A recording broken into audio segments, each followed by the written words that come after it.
আপনি কি কখনো শুনেছেন এমন এক নাম যে নাম এখন শুধুই পরিবার বা দেশের নয়, পুরো ফুটবল বিশ্বের আলোচ্য?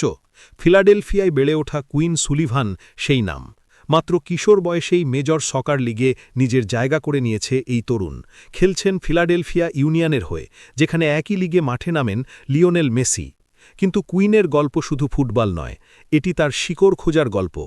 কয়েক মাস আগে একটি ছোট সোশ্যাল মিডিয়া ভিডিওতে কুইন প্রথমবার বললেন তার পরিবারের শিকড় বাংলাদেশের রাজধানী ঢাকায়। তার নানি সুলতানা আলম যুক্তরাষ্ট্রে উচ্চশিক্ষা নিয়েছিলেন এবং পরে পরিবার নিয়ে জার্মানি চলে যান। এই পরিবারে জন্ম নেয় সুলিভান ভাইরা।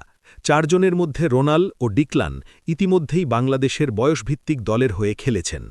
কুইন ও তার ভাই ক্যাভান এখন যুক্তরাষ্ট্রের শীর্ষ পর্যায়ের ফুটবলে নিজের পরিচয় তৈরি করছেন। আর বাংলাদেশ পেয়েছে নতুন দুই রত্ন, যারা একদিন হয়তো হামজা চৌধুরীদের সঙ্গে জার্সিতে আন্তর্জাতিক মঞ্চে দেশের নাম উজ্জ্বল করবে। ছোট একটি রেস্তোরাঁর ভিডিও থেকে শুরু, কুইন আজ বাংলাদেশ ফুটবলের জন্য নতুন সম্ভাবনার প্রতীক।